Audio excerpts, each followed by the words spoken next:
So guys, eto na po, simulan na natin yung pagte-trace natin dun sa dito sa spaghetti na wiring. Ito po ay Wave 125S. So medyo mabigat ang labanan pagte-trace dito. Kasi tignan nyo naman po sitwasyon ng wiring niya, grabe. So ang unang trace natin dito yung galing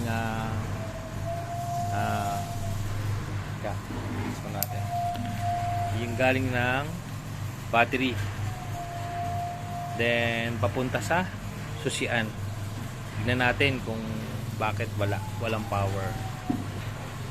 Yan ang sitwasyon niya, grabe.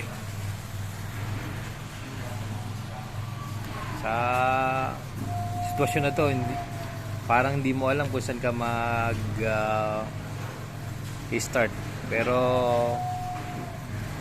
proper tools kailangan, multi-tester ka.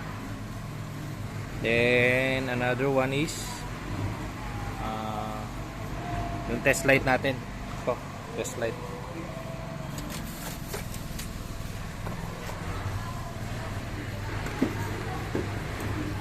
Test light, gamit tayo ng test light to make sure. So pasensya na po kasi medyo yung audio natin sa tabi natin medyo may nagbubuhos ng gagawa yata ng bahay. Buti pa sila papagawa ng bahay, sana all. Yan, trace natin.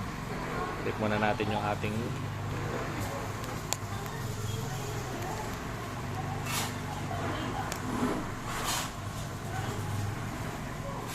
so lagyan natin yung multi-tester natin sa okay.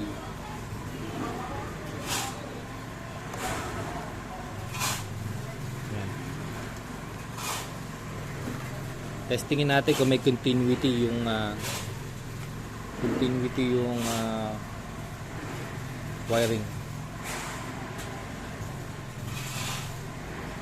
Yan, testing na natin kung gumagana yung ating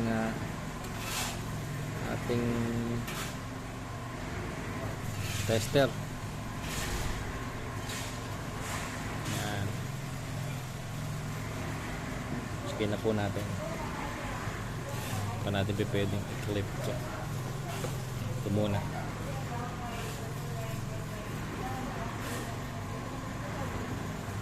I-install dyan tayo.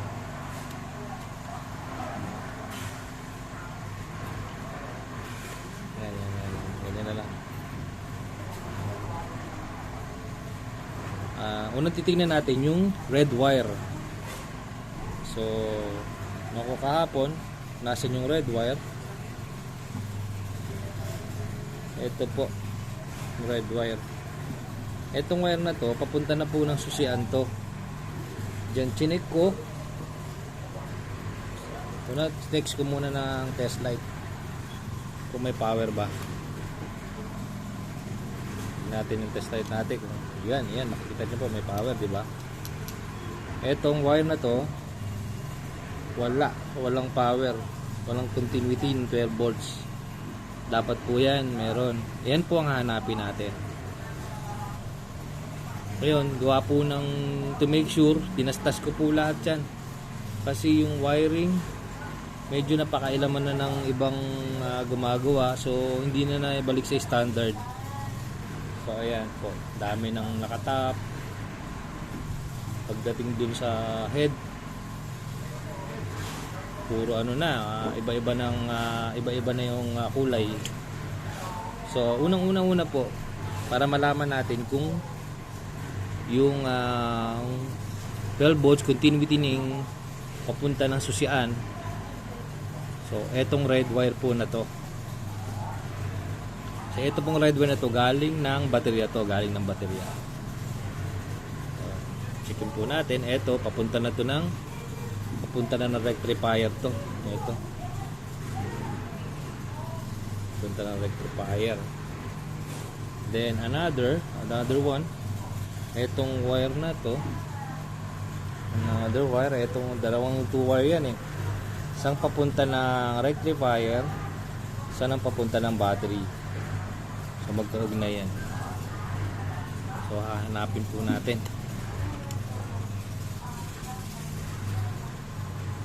Checkin natin. Pag ba po na-check na po na natin, wala talagang power. Wala talaga siya. Wala. Ito wala. Dapat to meron na.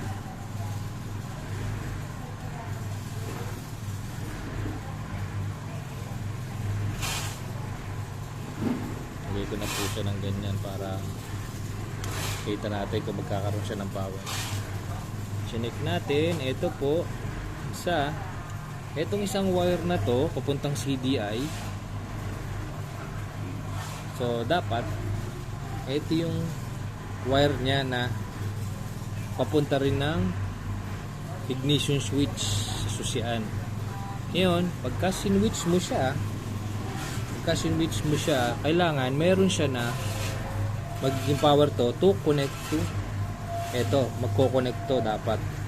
Ito yung magsusupply ng kuryente papunta ng CDI. Ito na po yun. So chinek ko continuity niya, meron naman po siyang continuity. Teka, pakita ko po sa inyo. Ito po yung papunta CDI po to papuntang CDI. Ayan. Then another terminal ng ito po.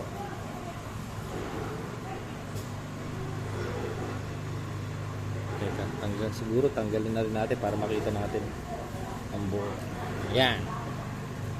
Tanggal ko na po para makita nyo po. Ito pong red wire na to, yan po, na may itim, dapat po yan may continuity. So check po natin yung tester natin. Ayan po, meron siyang power. Ayan, meron siyang power.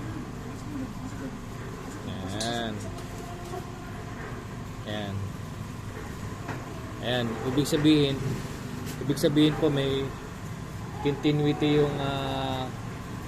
yung wire natin. Ayan, nakita po natin. So pag papunta ng CDI, merong power. Yung galing lang ng battery, nawawala siya. Suksok muna natin yan. Ayan. Grabe yung wire. So ito, hanapin natin. Dapat mahanap natin yun, guys. Ito po yung hanapin natin.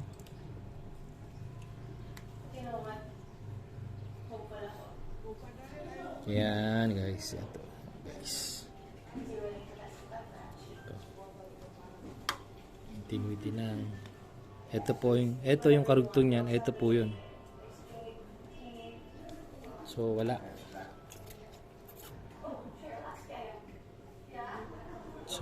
Ayan, tinutusok ko po dito, kailangan meron dun sa kabila. Wala siyang continuity. Ibig sabihin ito patid po siyang linya. Yan lang po pagtitrace. Kailangan may multi-tester ka, kailangan may test light ka rin. Ayan, malamang putol. Ayan. Check po natin yung wiring niya.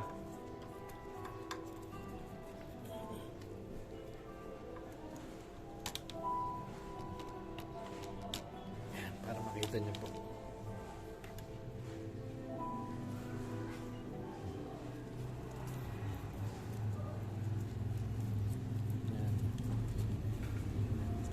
Wag po, hindi po malilito yung red wire. Ayan, putol nga po. Ayan po, putol siya.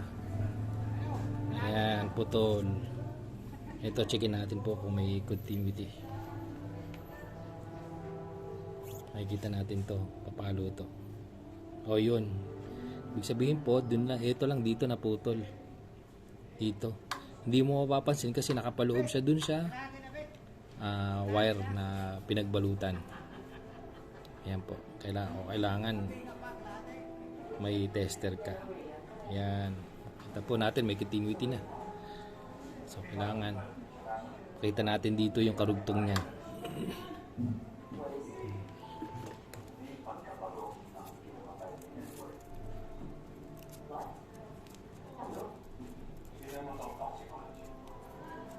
Ayun po, ayan, ito na siya. Ito na yung power. 12 volts. Ayan po mga kaibigan, nakita rin natin sa dinami-dami ng wire.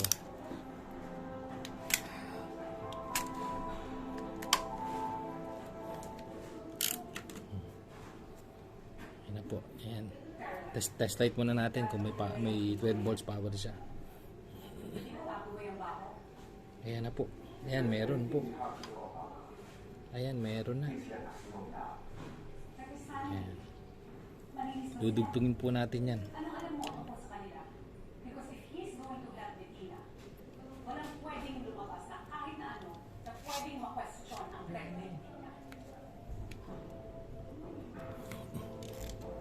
Ayan, pasensya na po kayo. Medyo malakas yung mga audio na sa kabila. Ay, sa ano? Sa labas.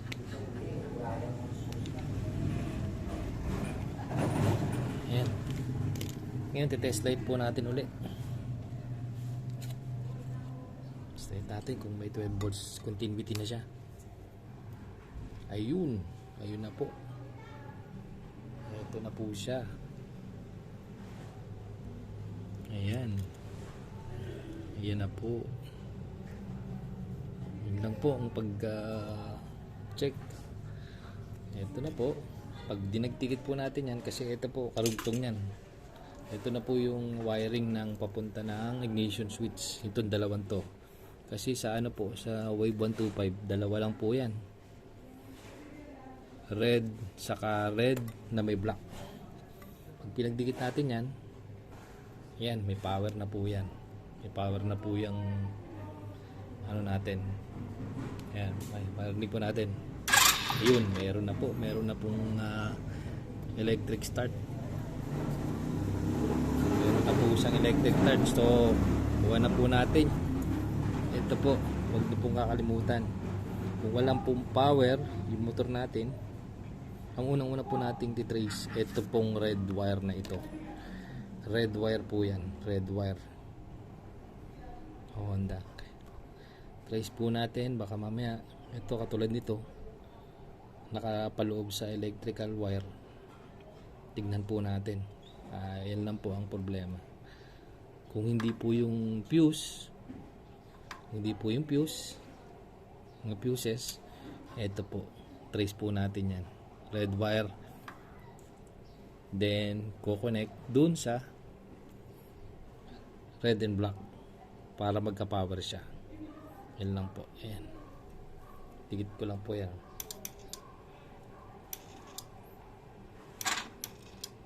Ayan. Yun na po. Yun na po mga sir. Sana po may napulutan kayong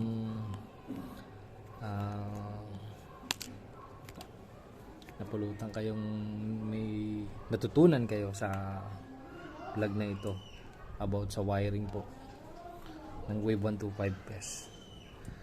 Susunod po, i-refresh po natin yung makina nito.